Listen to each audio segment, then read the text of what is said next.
While I'm sure you know of Hollow Knight, do you know the inspiring tale behind this game? The story of how this game was created and brought to life. How this world was imagined in the minds of two different people and was brought to our screens. After doing the research on said topic, I'm not gonna lie, I am surprised that there isn't a movie about this, because the ups and the downs, the twists and the turns, and the climactic ending genuinely is one of the most inspiring stories I have ever talked about on this entire channel, if not the most powerful one yet. This is the story of how a humble game changed the world.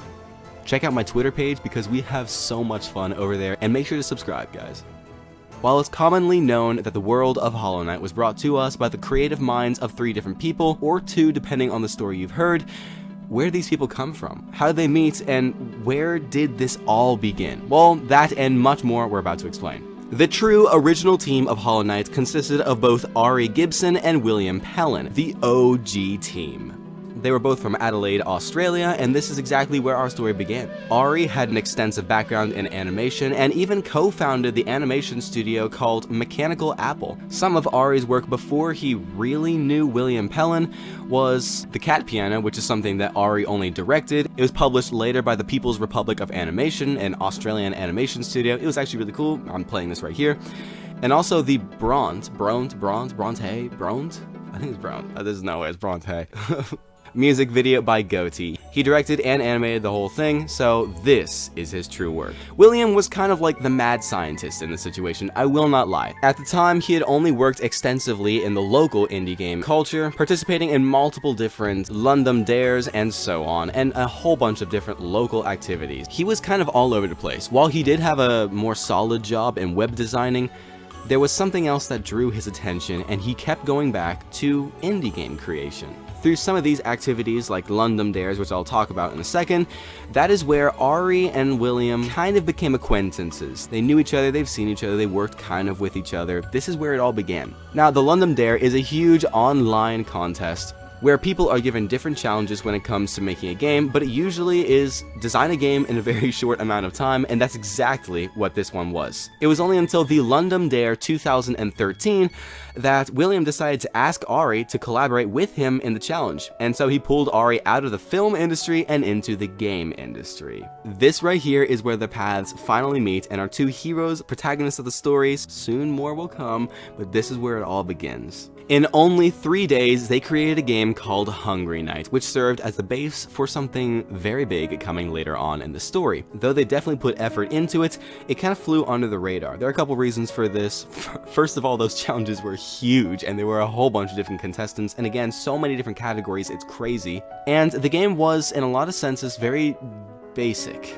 Again, it was made in 3 days, so props to them for doing this. The people who played it enjoyed it, but there wasn't many who noticed it, and so it didn't really even rank in the contest at all. But the success of their game wasn't the end of the story. In fact, they realized that they had something cool here. Though it didn't do as well as they were expecting, they realized that there was a chemistry in this unlikely team. Film industry, indie game, dabbling, web designer, and so they founded Team Cherry not long after the Ludum Dare ended. Setting out to use many of the ideas from Hungry Knight, they also took a lot of inspiration from Metroidvania, Dark Souls, and even Studio Ghibli in their new project. Now this is looking promising. Not long after early development started, they knew they'd need music that would fit into the aesthetic of the complex world they were making, because it was very specific. They were making a world that was very special and unique, and they knew that music was an amazing way to drill this point in and to create an aesthetic and a world that was absolutely stunning. Now you guys know how much I love music, so oh my god, this part is always exciting. So, being fans themselves, they actually reached out and contacted Christopher Larkin, and he was immediately in love with the world and began work. While at the time Christopher Larkin wasn't known for a lot of bigger works, he was mainly an indie, or a guy that worked with indie companies, TV shows, games, short films, all kinds of stuff,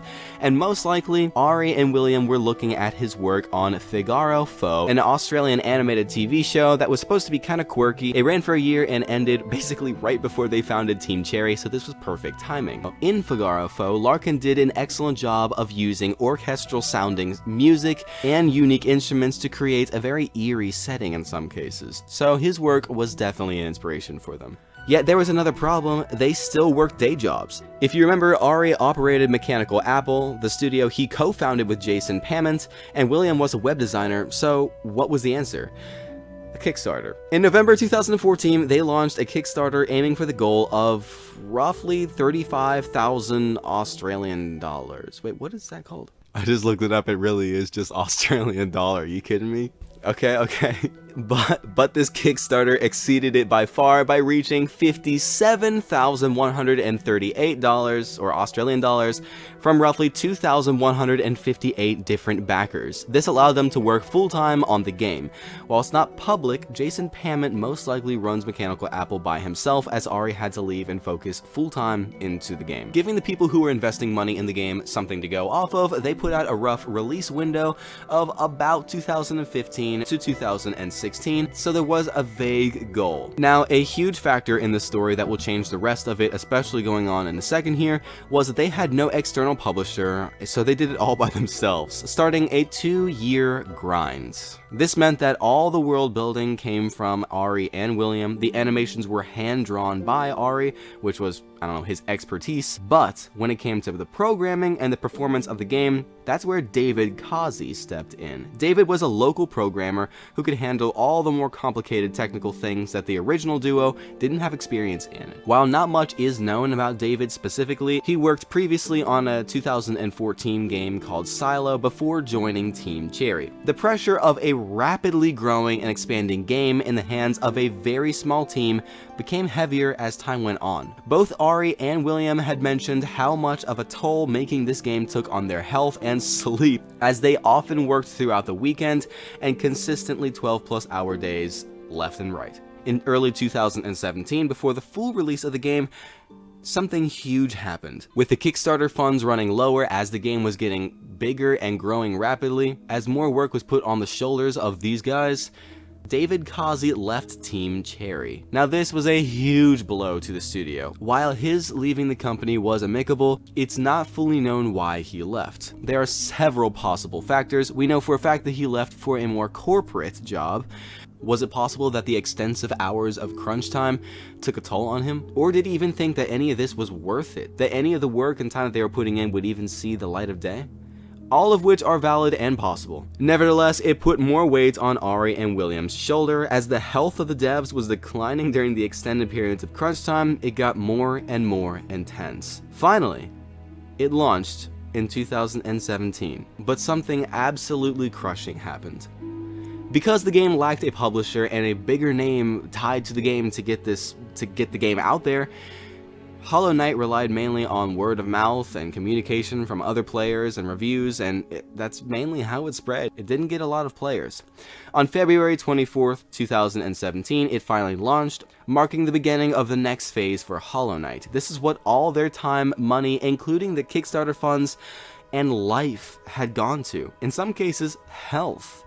But things weren't what they were hoping for. Without a publisher to use its name to get Hollow Knight out there, it was, once again, all up to the developers to fix this. The people who did play it loved it, so there was a magic in there. There was something special in the game. The devs just needed to push it out there more, and that's not an easy thing. Kinda like my videos. There is no doubt that this was absolutely discouraging to the original devs, who had poured just so much into this game. So they decided to put one last push into it, and they launched it on Nintendo Switch in 2018, and that, my dear friends, it's time for a change of music, is exactly when the world changed.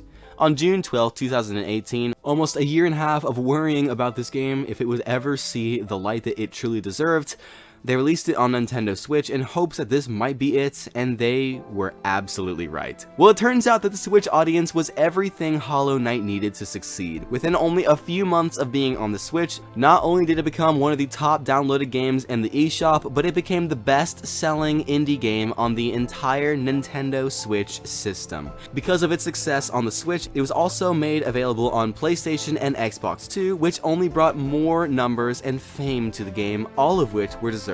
Since then, it's only gotten bigger and setting more records and winning a lot of rewards.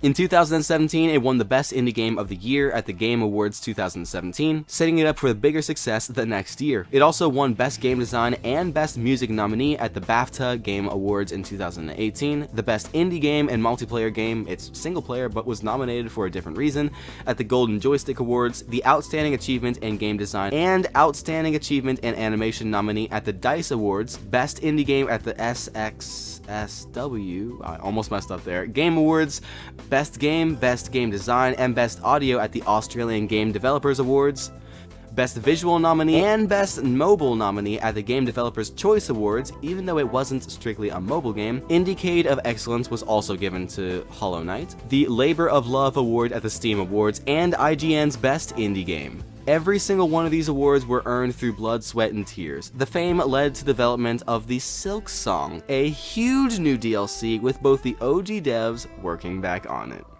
Looking back, it was a journey that counted. While it was a journey that took a lot out of the developers, it was worth it in the end. Even though it was slow at the beginning when they released it on Steam, only getting about 500,000 downloads, they knew that it deserved more than that, and it did. They put their time, their life, and their effort into this. It deserved to shine. Well, as of a year ago, it has gone on to sell over 5 million copies worldwide across all platforms. That is something life-changing. While Dave KAZI left, Christopher Larkin stayed throughout the entire crunch time and worked with the studio. While he didn't do any programming or art, I mean, sure, he could have scrubbed in somewhere, I'm playing. He tweaked audio, he made sound designs, and he even changed songs to match the updating and ever-changing game that was Hollow Knight. Though he chose to move on to bigger things with the fame he got from Hollow Knight, as he was asked back to work at the company with their new DLC, the SILKSONG, Hollow Knight is an example that great games do well because that's what we want to play. As I talked about in my Hogwarts Legacy video, even if Hogwarts Legacy went through more controversy than it did, it still would do well because it was a great game, and that's exactly what we're looking for. While it took roughly a year and a half of silence and worrying and sweating from the developers as this all could have gone down the drain, in time this game got the fame it deserved because it is a great game.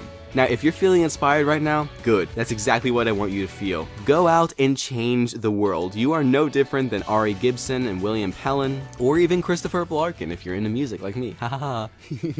The world is in your hands. Go out, brother. Go out, sister. Go and change the world. Well, what do you think? I'm not gonna lie, when I was doing the research for this video, I didn't expect a lot from this, if this makes sense. I mean, it's Hollow Knight. It's an indie game. It came out. It was awesome. But I was shocked when I dug more digging that all of this fame, like I just saw Hollow Knight the other day on the Microsoft Store. All of this came from Adelaide, Australia, where two people met up and decided this was gonna happen. They were gonna make something huge, and they did. I definitely feel inspired about this, and I'm not gonna lie, it's been in my interest to make a game for a while now. As much as I talk about how games should be great, I want to start. You know, making one game isn't my whole thing. It's gonna start with many different games, and it's gonna grow, but I'm pretty sure my plan is very soon to start developing a game. Guys, I'm actually excited about it. I'm not gonna get too into detail right now. I'm still trying to work out some things going on, but go check out my Twitter page because I like to give all kinds of behind the scenes updates, and I'm kind of crazy over there, so you get to see the dear God. I want to thank all of you guys so much for the comments I've been getting lately. Honestly, you guys are amazing, and I've loved connecting and building this community over the last couple days. Just amazing. Now, I am working on a secret video behind the scenes. It's going to be huge, so it's taking a lot more time than I wanted to, so this is why I made this video. But it's going to be about the Nintendo Switch 2. Again, I want to thank you guys in the comments, because some of these ideas came from you guys. I love you guys. I hope you have a great rest of the day. And remember, life is short. Play great games. While a few of you may actually know the story behind Risk of Rain in the series, I promise you it's a lot deeper and a lot more important to the modern gaming industry than any of us ever imagined, especially me. And I'm not just talking about important in general, I'm talking about setting standards. How this game, how this company, how the story behind